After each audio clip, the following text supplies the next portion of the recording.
Welcome back, everybody, for another deep dive. Today, we are going to be exploring this idea of ascending the mountain of the Lord. Right? And we are going to be drawing on L. Michael Morales' work, Who Shall Ascend the Mountain of the Lord? It's a really in-depth look at the biblical theology of Leviticus. And we've got some excerpts here to kind of guide our conversation. Awesome. From pages 254 to 255 and 304 to 306. Oh, yeah. And I'm really excited to unpack this because even just in skimming through the material, I was really struck by how Morales connects this ancient imagery, to our own personal spiritual journeys today. Yeah, it's really amazing how these ancient texts can be so relevant, isn't it? Yeah. Morales really digs into the symbolism, and one of the first things that really jumped out at me was his analysis of the tabernacle as the early house of God. Right, and he connects that to the Israelites' journey through the wilderness, almost like their own, ascent towards God. What I found fascinating was this idea that the tabernacle, this portable dwelling place for God, meant that his presence wasn't limited to a specific location. It was accessible throughout their journey. What do you think that tells us about the nature of God or the Israelites' relationship with him? That's a really good question.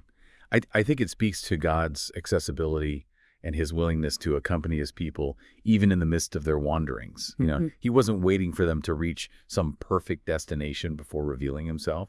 He was present with them every step of the way. And notice how Morales uses that phrase, why HWH opened the wayplane for unity of divine presence. It wasn't just about the Israelites striving to reach God. It was about God creating a pathway for them to connect with the divine. Yeah, that's a powerful insight. And it makes me think about those times in my own life when I felt lost or disconnected from God. Maybe it's not so much about me finding my way back, but about recognizing the ways that God is already reaching out to me, opening up those pathways for connection. Exactly, and that's where the tabernacle comes in. Oh. It wasn't just a physical structure.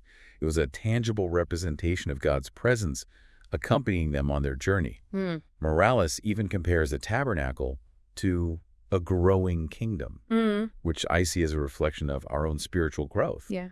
As we journey towards God, our understanding and experience of him expands, just like a kingdom grows and flourishes. It's like we're building that house within ourselves, brick by brick, through our experiences, our choices, and our growing awareness of God's presence in our lives. I love that image. Yeah. And speaking of growth, Yeah. Morales takes us further up the mountain, so to speak. Okay. With his analysis of the mountain of the Lord itself. Right. He doesn't just mention the concept. He draws direct parallel between the physical act of climbing a mountain and the spiritual journey of moving closer to God. Right. That's such a relatable analogy, isn't it? We've all experienced the challenge of climbing a physical mountain, the effort, the perseverance, and the sense of accomplishment when we reach the summit. But what I'm curious about is, how does Morales connect this to the idea of spiritual transformation? Like, what's at the top of this metaphorical mountain? Well, Morales argues that this spiritual journey, just like a mountain ascent, involves a process of purification and refinement. Okay. It's not just about reaching the peak. It's about being transformed along the way. Yeah. And he sees Leviticus, with all its rituals and laws, as a guidebook for this process of refinement. Leviticus often gets a bad rap, for being all about rules and restrictions. Right. But Morales seems to be suggesting that those rituals and laws, even though they might seem archaic to us today, were actually intended to help the Israelites prepare themselves for an encounter with God. Precisely. And he points to the tabernacle itself as a symbolic representation of this purification process. Remember the menorah with its 7 lamps representing divine light and perfection. Sure, but I have to admit sometimes those specific details can feel a bit overwhelming. Yeah? How does the menorah, for example, fit into this larger metaphor of ascending the mountain of the Lord? It's all about symbolism. Morales dives into some really fascinating details about the menorah, especially its connection to the 2 olive trees mentioned in the book of Zechariah. Okay. He suggests that those trees represent a continuous flow of life-giving oil fueling the menorah's lamps. And if we connect that to the bigger picture, that continuous flow could symbolize God's grace and provision, constantly fueling our spiritual journey. Yeah, it's like those olive trees and the oil they produce represent the resources God provides to sustain us on our journey. We're not expected to climb this mountain on our own strength. God's grace is that constant source of nourishment and guidance. Yeah, I love that. I love that. It's a beautiful image, isn't it? God providing that continuous flow of grace like oil, feeding a lamp to illuminate our path. And I think this connects beautifully with the next stage of our metaphorical ascent, the concept of entering the heavenly house of God. Okay. Morales uses this phrase to describe a state of complete communion with God where we're fully immersed in his presence. So we're not just talking about reaching a physical destination, but a spiritual state of being. And I'm struck by the fact that Morales uses the word house again here. Right. First, the tabernacle is the early house of God, and now the heavenly house of God. What significance do you see in that repetition? It highlights a progression, I think. Yeah. The tabernacle served as a physical representation of God's presence during the Israelites' journey. But the heavenly house of God suggests a deeper, more intimate level of communion, one that transcends physical space. Remember how Morales describes the tabernacle as a microcosm of creation?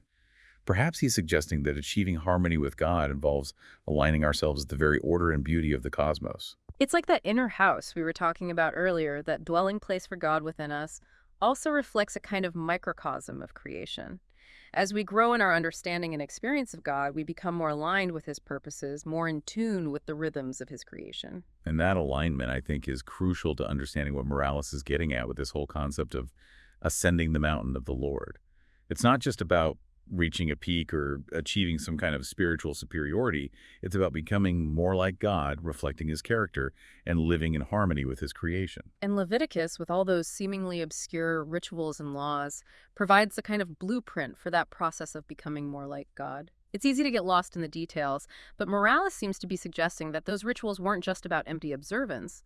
They were about cultivating specific virtues and habits that would shape the Israelites' character and bring them closer to God.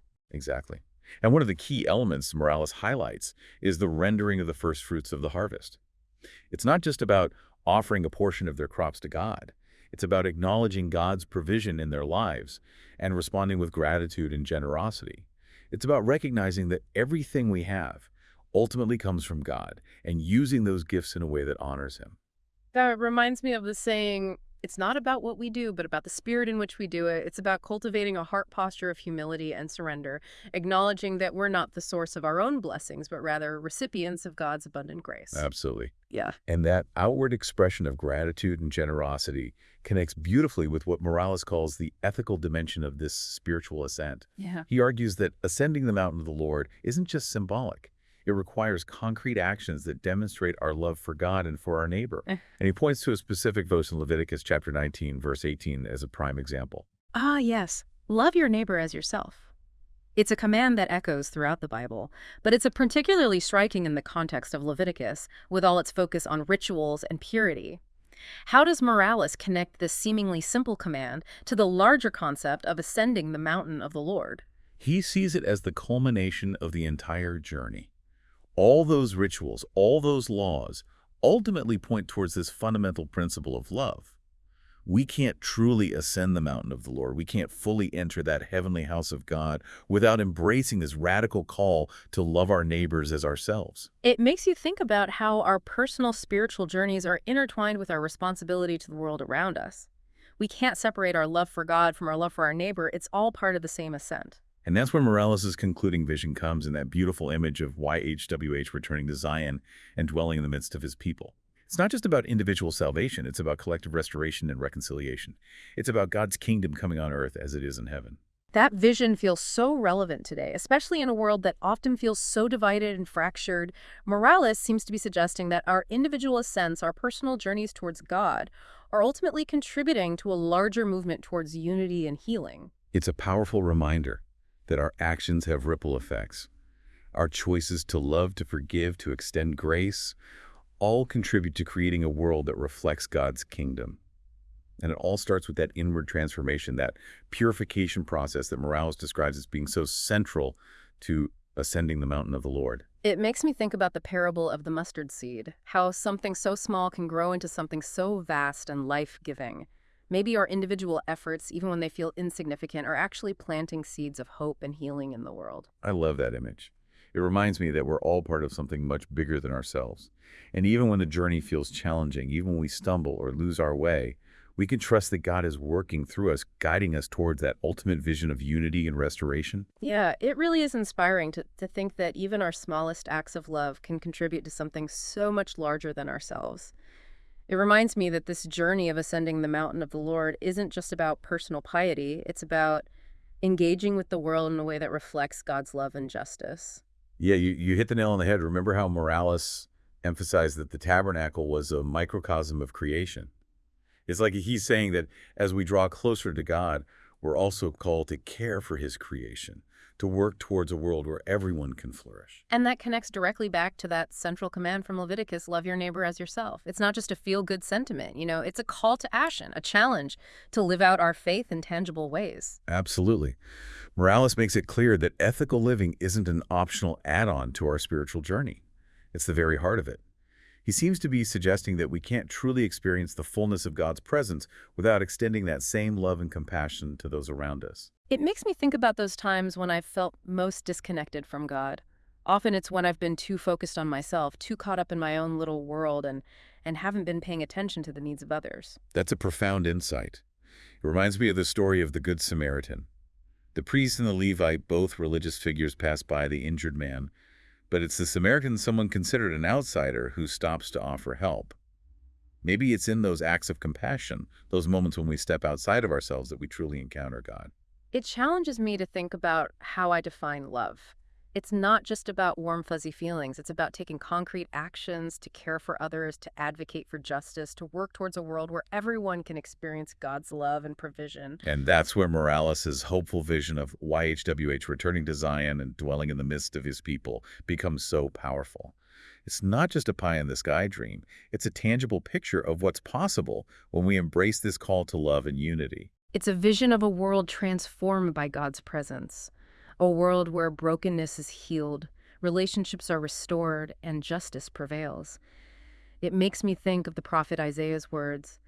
They will beat their swords into plowshares and their spears into pruning hooks.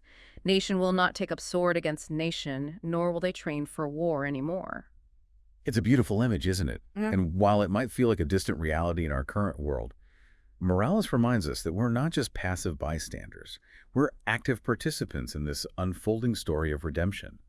Every step we take on this journey of ascending the mountain of the Lord, every act of love, every choice for justice brings us closer to that vision becoming a reality.